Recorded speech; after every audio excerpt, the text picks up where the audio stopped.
Quando surgir o diagnóstico das crianças hiperativas, TDA e TDAH, houve um boom desses diagnósticos e nas escolas quase todos eram assim enquadrados e o uso de medicamentos como Ritalina foi ou é amplamente utilizados.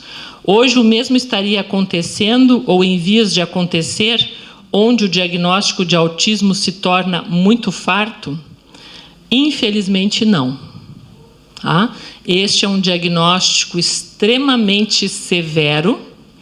Tá? Não se trata a hiperatividade desses autistas, principalmente se eu falo desses 24 que nós temos na sociedade, porque é muito comum a hiperatividade neles. Não é, nós banalizamos, desculpem eu fazer um corte no meu raciocínio, mas nós banalizamos muitas vezes expressões, como por exemplo, hoje nós estamos usando a expressão "tô deprê", "tô deprimido", hoje estou para, né? Quer dizer que a pessoa está um pouco triste. E se confunde o estado natural de tristeza com a patologia da depressão. Nós usamos isso. Com as crianças hiperativas acontece o mesmo. Nós temos uma criança um pouco mais agitada, uma criança um pouco mais ativa e dissemos, é hiperativa. Não é. Não é. Tá? A hiperatividade, gente, quando nós começamos, isso é muito longo, né? Por isso deixei muita coisa proposital para que viessem a pergunta.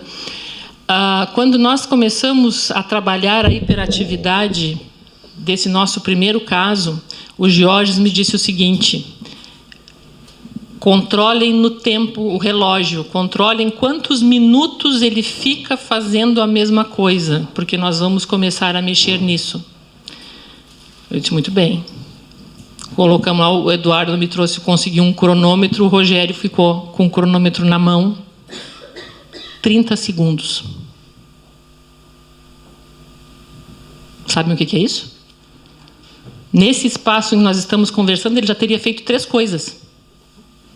Nesse espaço agora, entre uma palavra e outra que eu falo, teria feito 3 coisas. Isto é hiperatividade. Tá?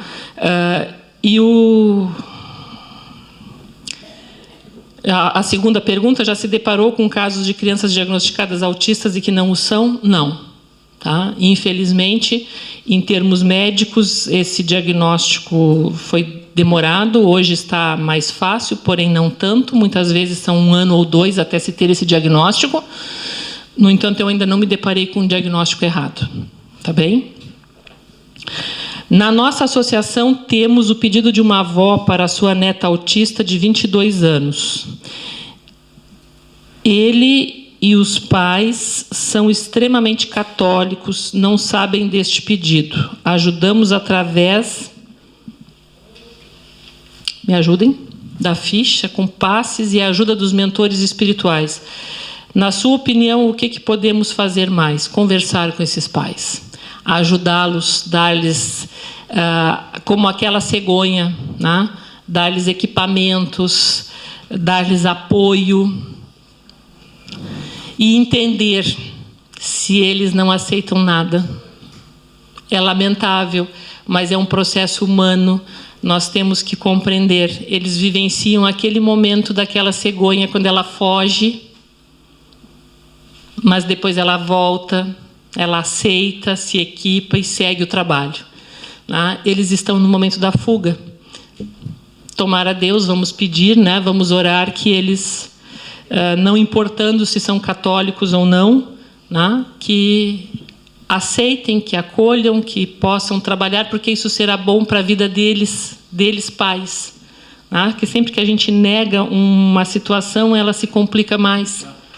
Tá?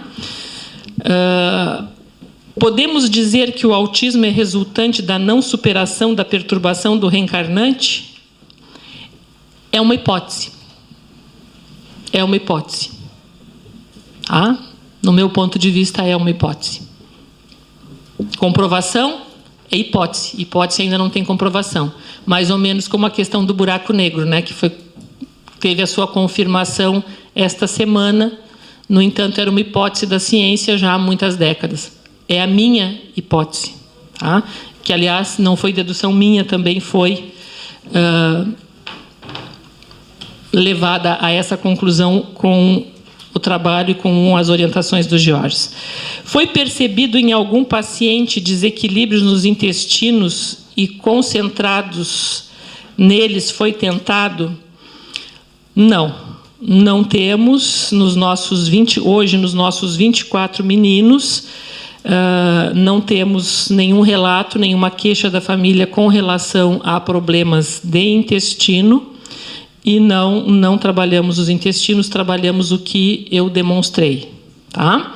Apenas se eventualmente eles tiverem alguma outra enfermidade muito típica da infância, uma catapora, uma gripe, um resfriado muito comum na nossa região, porque é fria, como aqui no norte de Portugal.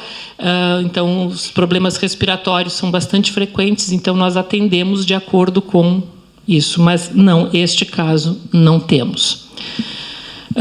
De que modo lidar ou atender uma criança ou adolescente que, além de ter o quadro do TEA, é médium? Muito bem. Primeira coisa, que vale para toda e qualquer questão de transtorno mental. É preciso, antes da gente afirmar que uma pessoa é médium, observar-se a pessoa. Isso está lá no livro dos médiuns, Condições Pessoais dos Médiuns. Porque as pessoas, os portadores de transtorno do espectro autista, alguns deles alucinam. Ok? E isso é um problema de origem cerebral. Não é mediunidade. Não estou dizendo que não pode ser mediunidade, mas estou dizendo que, para nós afirmarmos que uma pessoa com um transtorno do espectro autista é médium, é necessária muita observação. E, ainda assim, mesmo que ele tenha mediunidade, essa mediunidade não poderá ser utilizada.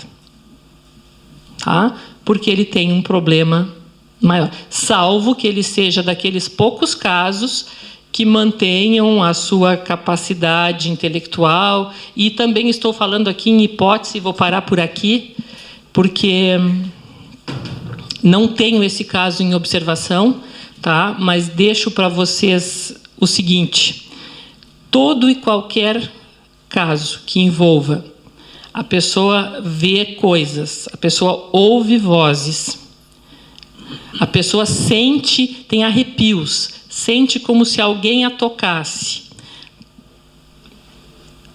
Observe. Isso é o que diz Kardec. Observe. Tá? Observe antes de colocá-la num trabalho prático. Porque depois de colocar, para retirar é muito mais complicado e pode-se estar fazendo um mal para ela muito grande. Então, primeiro observe. Observe se aquele caso é, primeiro, um caso de saúde. Se aquilo tem características de ser alucinação, porque será repetitivo e terá sempre uma conotação semelhante. Vai falar daquilo que está guardado no interior dessa pessoa, dos seus anseios, dos seus desejos, dos seus medos. Dois filmezinhos muito bons para assistir, O Aviador e Mentes Brilhantes. Mostram bem sobre isso, não precisa uma leitura de muito tempo para se ter uma informação. Segundo lugar, observem se o fenômeno na infância não se trata de um amigo imaginário, muito comum e um fenômeno psicológico. Terceiro, observem, para qualquer situação, se tem uma característica independente, porém repetitiva. Independente da pessoa, porém repetitiva na sua manifestação. Isto pode ser obsessão. Terceiro, se houver essas características e se denotar absoluta independência entre a pessoa encarnada e isto que ela diz ver, que ela diz ouvir, que ela diz sentir, e isto forem situações diversas, então, independência e diversidade em relação ao que sente. Isto pode ser mediunidade. Tá certo? E aí observem. E o livro dos médiuns está à disposição desde 1800 e alguma coisa. Está na hora de estudar. Como abordar pais de uma criança que apresenta vários sintomas, mas eles fazem vista grossa ou não aceitam? Como ajudar? Uso da mesma resposta que dei antes para a pessoa que perguntou sobre os pais católicos. Podem estar nessa mesma situação. Tenha paciência, converse, deixe informações, mas não adianta a gente forçar, tá? A criança pertence aos pais, naquele momento a responsabilidade é deles, a gente pode auxiliar, façam preces, conversem, tá? Mas não adianta a gente forçar. Nas suas apresentações, você fez um chamamento para que nos envolvêssemos com o trabalho no TEA. Informo com muita alegria que o Grupo Espírita Leôncio de Albuquerque, Niterói, no Rio de Janeiro, vem atendendo crianças com TEA desde 2016. Que bom, ótimo, adorei saber. Começou com uma criança e agora atende 5. Observaram como cresce em toda parte? Conta com um magnetizador e um facilitador. A sala temática e a oficina nos EMES foram muito importantes na implantação desse atendimento. Obrigada. Um grande abraço, Silvânia. Depois, por favor... Ok. Que bom te encontrar. Fico muito feliz. Sucesso no teu trabalho, tá? Que precisar, estou à disposição. Que eu puder ajudar. No processo, existe... Me ajudem, não estou conseguindo entender a palavra. Tempo magnético e relação espiritual. Existe o seguinte: o desenvolvimento deste terapia magnética e relação espiritual, sim, existe. Tá? A terapia magnética é feita em todas essas crianças. Quais são os resultados que temos? Podemos dizer que curamos um autista? Não, não podemos dizer que curamos um autista. Podemos dizer que melhoramos as condições de muitos autistas? Sim, podemos dizer que melhoramos as condições de muitos autistas e de suas famílias. Porque ao melhorar a situação dessa criança ou dessa pessoa, isso há um reflexo social. Tá? Há um reflexo nessa família. E essa família também atendida também ajuda na melhora. É um ciclo, entenderam? Não tem como a gente separar. Qual é a relação disso com a questão? O tratamento espiritual é feito absolutamente... Aliás, o tratamento magnético é feito absolutamente dentro dos padrões do magnetismo. Nada que o Georges nos ensinou foi diverso disso. Tá? E essa recomendação tem sido seguida. Quais são os resultados que observamos? Que com o tratamento nós tivemos já casos muito graves de, vamos dizer assim, autismo grave, que caminha para o médio e que muitas das nossas crianças, conversei com Lígia, mostrei a ela as fotos, não essas mas as outras, infelizmente o vídeo não roda, que comparando-se as crianças que já estavam conosco há mais tempo com aquelas que ingressaram este ano, nós notamos que as crianças que estavam conosco têm um semblante, têm uma apresentação, têm uma interação que se parece com uma criança. Quem não sabe, não diria que ela é autista. Em comparação às crianças que chegam agora, trazem essas marcas muito intensas. Então, o trabalho do magnetismo faz esse limiar. Detalhe. Quando esse trabalho começou em Pelotas, e apenas há 4 ou 5 anos, foi criada pela Prefeitura Municipal um centro para atendimento de autismo, que atende 400 crianças, no entanto, atende meia hora por semana. Então, as nossas crianças, por muito tempo, foram atendidas somente pelo nosso trabalho. O Rafael, especificamente, que foi o primeiro, né, e está conosco até hoje, ele não teve atendimento de fonoaudióloga, ele não teve atendimento de educador físico, ele não teve... Houve uma psicóloga que, inclusive a pedido do Georges, tentou um trabalho com ele, não foi adiante, ela desistiu na época. Enfim, o que ele tinha como tratamento médico? Em função dele ter muitas crises epiléticas, na ocasião, os pais relataram 30 crises por dia, quando ele começou o tratamento. Hoje, se ele tem uma crise a cada 2 anos, é muito. Então, ele era tratado como o diagnóstico médico dele era um caso de epilepsia muito severa. Tá bem? A relação espiritual é aquela que eu falei. Foi o trabalho mediúnico mais estranho que eu fiz em toda a minha vida, até o momento. Não sei o que me espera no futuro. Porque como eu tenho mediunidade de evidência, e para mim o relacionamento com os espíritos é como eu estou me relacionando com vocês, né? Quando eu tenho a possibilidade de vê-los, é dessa maneira. Sempre foi muito natural. Eu estranho quando eu ouço alguns relatos mediúnicos de forma assim, o espírito me acorda de madrugada para fazer alguma coisa. Isso, graças a Deus, os espíritos que me procuram para trabalhar são extremamente respeitosos, são extremamente disciplinados, sempre me ensinaram muito, né, e eu devo muito a eles. Então, eu via, o Georges acompanhava esse trabalho, a cada sessão ele me dizia o que eu devia fazer e eu reproduzia, e o procedimento magnético foi prescrito por ele, era aplicado por nós. E assim tem sido essa relação.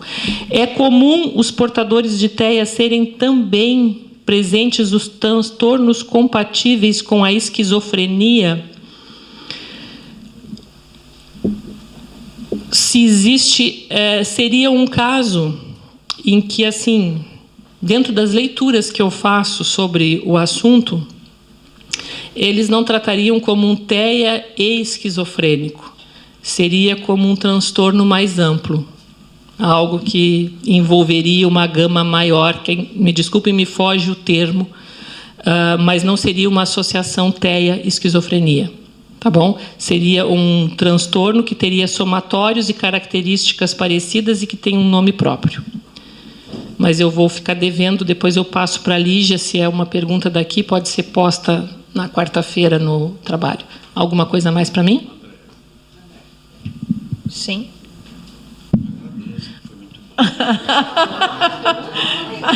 Calma. Não chegou no Por isso. sim. Sim.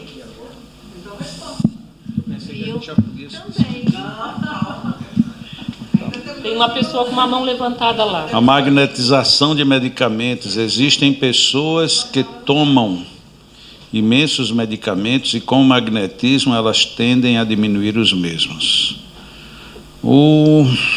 Agora aqui eu não estou entendendo. Onde? Sequência do magnetismo dos medicamentos. Priorizado sequência do magnetismo dos medicamentos? O paciente ou o magnetizador? Não, eu estou perguntando, era o magnetizador que ingeria muitos medicamentos ou o paciente? Ok. Não, em algumas áreas a gente percebe isso nitidamente. Pacientes que estão fazendo uso de muitos medicamentos, começam a fazer o tratamento magnético, ele tem que retornar ao médico para reduzir. E nas enfermidades que têm associação com o sistema nervoso, isso é praticamente natural. Você começa a fazer um tratamento magnético bem feito, você daí 1 mês, no máximo 2 meses, você vai procurar seu médico, porque os remédios estão muito potentes.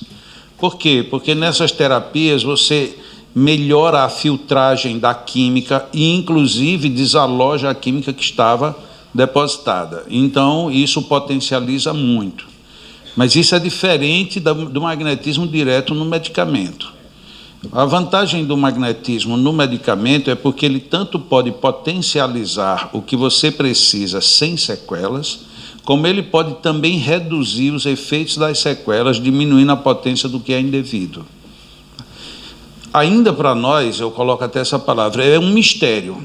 Como é que isso se processa é misterioso, porque você concentra, você conduz, espero que o medicamento atenda o melhor possível, rogo a Deus, aos espíritos, e você doa uma energia que você não sabe, de repente, naquele medicamento ele potencializou um determinado elemento, e num outro medicamento que você fez logo a seguir, ele, em vez de potencializar, ele reduziu. Então, quer dizer, não existe um domínio nosso nisto, mas acontece. É mais ou menos respondendo uma frase que é muito comum, que diz: cuidado com o que você pede, porque Deus está te escutando. Então, ele escuta não só no sentido punitivo, como muitas vezes a frase é colocada, mas no sentido de ajuda. Então, você está a processar um medicamento, muda. Só para fazer um elo bem longe disso tudo. Eu tenho uma amiga que durante muito tempo ela trabalhava em necrologia. Então, os cadáveres precisariam de autópsias e ela fazia isso. E ela, logo que começou, ela se sentia muito mal, por vários motivos, dentre os quais, que de vez em quando ela via o defunto reclamar. Mas como que o defunto reclama? E aí a gente conversando, eu digo, faça diferente. Diga para ele que ele vai se sentir anestesiado e que você vai fazer apenas uma cirurgia para ele ficar bom. Ela disse que nunca mais nenhum cadáver reclamou. Porque você estabelece um link, neste caso é bem mais visível, que é com um espírito, mas se você leva isso para a generalidade, você estabelece uma relação com a natureza. Porque é assim, inclusive, que as doutrinas mais antigas, os xamãs, todo mundo, ele lida dessa maneira. Então, é um processamento mais profundo. É da mesma maneira como a gente se lembra de muita coisa e esqueceu outras, tem outras que a gente nem ao menos sabe que sabe, e está tudo dentro da gente. A natureza identifica isso e ela se amolda, é assim que eu entendo. Era a única que eu tinha, muito obrigado, até logo, até a próxima. Ah, não? Olha, acabamos as perguntas, então. Aliás, acabamos o nosso encontro. Não é? O M, vamos agora para o encerramento, agora sim.